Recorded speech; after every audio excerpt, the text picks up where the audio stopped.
মিলন তত্ত্ব। ঠিক হয়ে গেল আগামী অঘ্রাণ মাসে এদের বিয়ে। যোগমায়া কলকাতায় গিয়ে সমস্ত আয়োজন করবেন। লাবণ্য অমিতকে বললে, তোমার কলকাতায় ফেরবার দিন অনেক কাল হলো পেরিয়ে গেছে। অনিশ্চিতের মধ্যে বাঁধা পড়ে তোমার দিন কেটে যাচ্ছিল। এখন ছুটি, নিঃসংশয়ে চলে যাও। বিয়ের আগে আমাদের আর দেখা হবে না। এমন কড়া শাসন কেন? সেদিন যে সহজ আনন্দের কথা বলেছিলে তাকে সহজ রাখবার জন্যে। এটা একেবারে গভীর জ্ঞানের কথা। সেদিন তোমাকে কবি বলে সন্দেহ করেছিলাম, আজ সন্দেহ করছি ফিলোজফার বলে। চমৎকার বলেছ। সহজকে সহজ রাখতে হলে শক্ত হতে হয়। ছন্দকে সহজ করতে চাও তো জ্যোতিকে ঠিক জায়গায় কষে আঁটতে হবে। লোভ বেশি, তাই জীবনের কাব্যে কোথাও জ্যোতি দিতে মন সরে না। ছন্দ ভেঙে গিয়ে জীবনটা হয় গতিহীন বন্ধন। আচ্ছা, কালই চলে যাব, একেবারে হঠাৎ, এই ভরা দিনগুলোর মাঝখানে। মনে হবে যেন মেঘনাদবধ কাব্যে সেই চমকে থেমে যাওয়া লাইনটা, চলি যাবে গেলা যমপুরে অকালে। শিলং থেকে আমি না হয় চললুম, কিন্তু পাঁজি থেকে অঘ্রাণ মাস তো ফাঁস করে পালাবে না। কলকাতায় গিয়ে কি করব জানো? কি করবে? মাসিমা যতক্ষণ করবেন বিয়ের দিনের ব্যবস্থা, ততক্ষণ আমাকে করতে হবে তার পরের দিনগুলোর আয়োজন। লোকে ভুলে যায় দাম্পত্যটা একটা আর্ট। প্রতিদিন ওকে নূতন করে সৃষ্টি করা চাই। মনে আছে বন্যা, রঘুবংশে অজ মহারাজা ইন্দুমতির কি বর্ণনা করেছিলেন? লাবণ্য বললে, প্রিয় শিষ্যা ললিতে কলা বিধৌ। অমিত বললে, সেই ললিত কলাবিধিটা দাম্পত্যেরই। অধিকাংশ বর্বর বিয়েটাকেই মনে করে মিলন। সেই জন্যে তারপর থেকে মিলনটাকে এত অবহেলা। মিলনের আর্ট তোমার মনে কিরকম আছে বুঝিয়ে দাও। যদি আমাকে শিষ্যা করতে চাও, আজই তার প্রথম পাঠ শুরু হোক। আচ্ছা, তবে শোনো। ইচ্ছাকৃত বাধা দিয়েই কবি ছন্দের সৃষ্টি করে। মিলনকেও সুন্দর করতে হয় ইচ্ছাকৃত বাধায়। চাইলেই পাওয়া যায় দামি জিনিসকে এত সস্তা করা নিজেকেই ঠকানো। কেননা শক্ত করে দাম দেওয়ার আনন্দটা বড় কম নয়। দামের হিসাবটা শুনি। রসো, তার আগে আমার মনে যে ছবিটা আছে বলি। গঙ্গার ধার, বাগানটা ডায়মন্ড হারবারের ওই দিকটাতে। ছোট একটা স্টিম লঞ্চ করে ঘন্টা দুয়েকের মধ্যে কলকাতায় যাতায়াত করা যায়। আবার কলকাতা কি দরকার পড়ল? এখন কোনো দরকার নেই, সে কথা জানো। যাই বটে, বার লাইব্রেরিতে ব্যবসা করি নে, দাবা খেলি। অ্যাটর্নিরা বুঝে নিয়েছে কাজে গরজ নেই, তাই মন নেই। কোনো আপোষের মকদ্দমা হলে তার ব্রিফ আমাকে দেয়, তার বেশি আর কিছুই দেয় না। কিন্তু বিয়ের পরেই দেখিয়ে দেব কাজ কাকে বলে। জীবিকার দরকারে নয়, জীবনের দরকারে। আমের মাঝখানটাতে থাকে আঁঠি, সেটা মিষ্টিও নয়, নরমও নয়, খাদ্যও নয়, কিন্তু ওই শক্তটাই সমস্ত আমের আশ্রয়। ওইটাতেই সে আকার পায়। কলকাতার পাথরে আঁঠিটাকে কিসের জন্য দরকার বুঝেছ তো? মধুরের মাঝখানে একটা কঠিনকে রাখবার জন্যে। বুঝেছি, তাহলে দরকার তো আমারও আছে। আমাকেও কলকাতায় যেতে হবে 10টা 5টা। দোষ কি? কিন্তু পাড়া বেড়াতে নয়, কাজ করতে। কিসের কাজ বলো? বিনা মাইনে? না না, বিনা মাইনের কাজ কাজও নয়, ছুটিও নয়, 12 আনা ফাঁকি। ইচ্ছে করলেই তুমি মেয়ে কলেজে প্রফেসরি নিতে পারবে। আচ্ছা, ইচ্ছে করব। তারপর স্পষ্ট দেখতে পাচ্ছি গঙ্গার ধার, বাড়ির নিচে তলা থেকে উঠেছে ছুরিনামা অতি পুরনো বট গাছ। ধনপতি যখন গঙ্গা বেয়ে সিংহলে যাচ্ছিল, তখন হয়তো এই বট গাছে নৌকো বেঁধে গাছতলায় রান্না চড়িয়েছিল। ওরই দক্ষিণ ধারে ছ্যাতলা পড়া বাঁধানো ঘাট, অনেকখানি ফাটল ধরা, কিছু কিছু বসে যাওয়া। সেই ঘাটে সবুজে সাদায় রং করা আমাদের ছিপছিপে নৌকোখানা, তারই নীল নিশানে সাদা অক্ষরে নাম লেখা। কি নাম বলে দাও তুমি? বলবো? মিতালি। হ্যাঁ, ঠিক নামটি হচ্ছে মিতালি। আমি ভেবেছিলাম সাগরী। মনে একটু গর্ব হয়েছিল, কিন্তু তোমার কাছে হার মানতে হলো।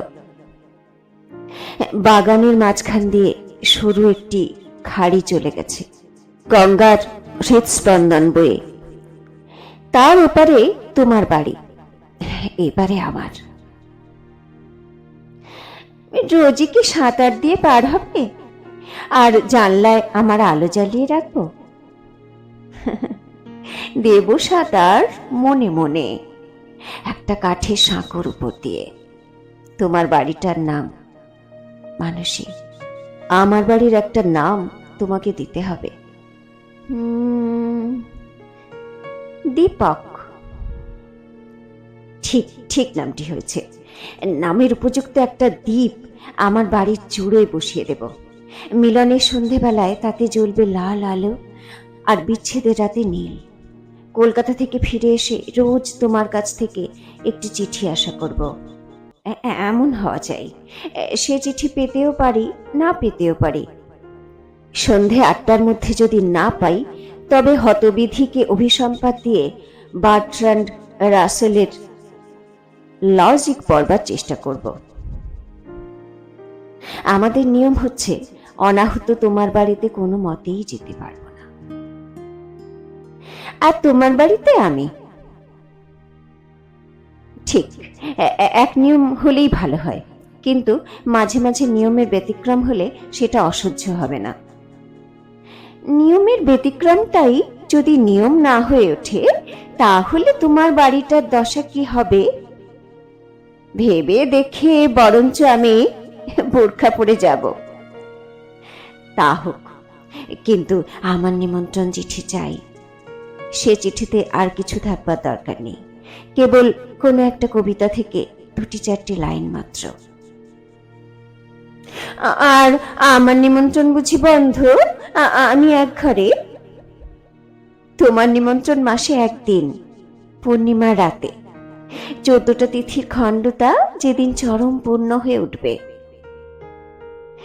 এইবার তোমার প্রিয় শিষ্যাকে একটি চিঠির নমুনা দাও। আচ্ছা আচ্ছা, বেশ। পকেট থেকে একটা নোট বই বের করে তার পাতা ছিঁড়ে লিখলে, Blow gently over my garden, wind of the southern sea. In the hour my love cometh and calleth me. চুমিয়া যেও তুমি আমার বনভূমি, দক্ষিণ সাগরের সমীরণ। যে শুভক্ষণে মম আসিবে প্রিয়তম, ডাকিবে নাম ধরে অকারণ। লাবণ্য কাগজখানা ফিরিয়ে দিলে না। অমিত বললে, এবারে তোমার চিঠির নমুনা দাও, দেখি তোমার শিক্ষা কতদূর এগোলো। লাবণ্য একটা টুকরো কাগজে লিখতে যাচ্ছিল। অমিত বললে, না, আমার এই নোট বইয়ে লেখো। লাবণ্য লিখে দিলে, মিতা, তমসি মম জীবনং, তমসি মম ভূষণং, তমসি মম ভবজলধিরত্নম। অমিত বইটা পকেটে পুরে বললে, আশ্চর্য, আশ্চর্য এই, আমি লিখেছি মেয়ের মুখের কথা, তুমি লিখেছ পুরুষের। কিছুই অসঙ্গত হয়নি। শিমুল কাঠি হোক আর বকুল কাঠি হোক, যখন জ্বলে তখন আগুনের চেহারাটা একই। লাবণ্য বললে, নিমন্ত্রণ তো করা গেল, তারপরে? অমিতা বললে, সন্ধ্যা তারা উঠেছে, জোয়ার এসেছে গঙ্গায়, হাওয়া উঠল ঝিরঝির করে ঝাউ গাছগুলো সারবে, বুড়ো বট গাছটা শিকড়ে শিকড়ে উঠল স্রোতের ছলছলানি। তোমার বাড়ির পিছনে পদ্ম দেখি, সেইখানে খিড়কির নির্জন ঘাটে গা ধুয়ে চুল বেঁধেছ। তোমার এক এক দিন এক এক রঙের কাপড়। ভাবতে ভাবতে যাব আজকে সন্ধেবেলার রংটা কি। মিলনের জায়গারও ঠিক নেই, কোনোদিন শান বাঁধানো চাপাতলায়, কোনোদিন বাড়ির ছাতে, কোনোদিন গঙ্গার ধারে চাতালে। আমি গঙ্গা স্নান সেরে সাদা মলমলের ধুতি আর চাদর পরব, পায়ে থাকবে হাতির দাঁতে কাজ করা খড়ম। গিয়ে দেখব গালচে বিছিয়ে বসেছ, সামনের উপর রেকাবিতে মোটা গুড়ে মালা, চন্দনের বাটিতে চন্দন, এক কোণে জ্বলছে ধূপ। পুজোর সময় অন্তত 2 মাসের জন্য দুজনে বেড়াতে বেরোব, কিন্তু দুজনে দু জায়গায়। তুমি যদি যাও পর্বতে, আমি যাব সমুদ্রে। এই তো আমার দাম্পত্য দৈরাজ্যের নিয়মাবলী তোমার কাছে দাখিল করা গেল। এখন তোমার কি মত? মেনে নিতে রাজি আছি। মেনে নেওয়া আর মনে নেওয়া, এই দুইয়ে যে কত তফাৎ আছে বন্যা। তোমার জাতি প্রয়োজন, আমার জাতি প্রয়োজন নাও যদি থাকে, তবু আপত্তি করব না। প্রয়োজন নেই তোমার? না, নেই। তুমি আমার যতই কাছে থাকো, তবু আমার থেকে তুমি অনেক দূরে। কোনো নিয়ম দিয়ে সেই দূরত্বটুকু বজায় রাখা আমার পক্ষে বাহুল্য। কিন্তু আমি জানি আমার মধ্যে এমন কিছুই নেই যা তোমার কাছের দৃষ্টিকে বিনা লজ্জায় সইতে পারবে। সেই জন্যে দাম্পত্যে 2 পারে 2 মহল করে দেওয়া আমার পক্ষে নিরাপদ। আমি তো চৌকি থেকে উঠে দাঁড়িয়ে বললে, তোমার কাছে আমি হার মানতে পারবো না বন্যা।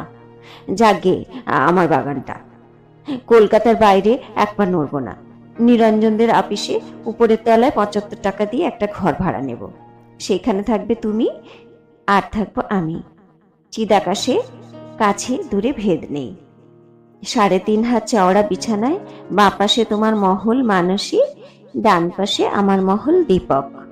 ঘরের পূব দেওয়ালে একখানা আয়নাওয়ালা দেরাজ, তাতেই তোমার মুখ দেখা আর আমারও। পশ্চিম দিকে থাকবে বইয়ের আলমারি, পিঠ দিয়ে সেটা রোদ্দুর ঠেকাবে, আর সামনের দিকে সেটাতে থাকবে 2টি পাঠকের একটি মাত্র সার্কুলেটিং লাইব্রেরি। ঘরের উত্তর দিকটাতে একখানি সোফা, তারই বাঁ পাশে একটু জায়গা খালি রেখে আমি বসবো এক প্রান্তে।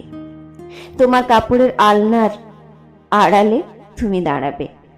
2 হাত তফাতে নিমন্ত্রণের চিঠিখানা উপরের দিকে তুলে ধরবো কম্পিত হস্তে। তাতে লেখা থাকবে, ছাদের উপরে বহিও নীরবে ওগো দক্ষিণ হাওয়া, প্রেয়সীর সাথে যে নিমেষে হবে চারিচক্ষুতে চাওয়া। এটা কি খারাপ শোনাচ্ছে বন্যা? কিচ্ছু না মিতা, কিন্তু এটা সংগ্রহ হলো কোথা থেকে? আমার বন্ধু নীলমাধবের খাতা থেকে। তার ভাবী বধূ তখন অনিশ্চিত ছিল, তাকে উদ্দেশ করে ওই ইংরেজি কবিতাটাকে কলকাতায় ছাঁচে ঢালাই করেছিল। আমিও সঙ্গে যোগ দিয়েছিলাম। ইকোনমিক্সে MA পাশ করে 15,000 টাকা নগদ পণ আর 80 ভরি গয়না সমেত নববধূকে লোকটা ঘরে আনলে। 4 চক্ষে চাওয়াও হলো, দক্ষিণে বাতাসও বয়, কিন্তু ওই কবিতাটাকে আর ব্যবহার করতে পারলে না। এখন তার অপর শরীরকে কাব্যটির সর্বসত্ব সমর্পণ করতে বাধবে না। তোমারও ছাতে দক্ষিণে বাতাস বইবে, কিন্তু তোমার নববধূ কি চিরদিনই নববধূ থাকবে? টেবিলে প্রবল চাপড় দিতে দিতে উচ্চস্বরে অমিত বললে, থাকবে থাকবে থাকবে।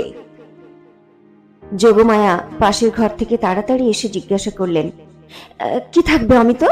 আমার টেবিলটা বোধ হচ্ছে থাকবে না। জগতে যা কিছু টেকসই সবই থাকবে। সংসারে নববধূ দুর্লভ, কিন্তু লাখের মধ্যে একটি যদি দৈবাত পাওয়া যায়, সে চিরদিনই থাকবে নববধূ। একটা দৃষ্টান্ত দেখাও দেখি। একদিন সময় আসবে, দেখাবো।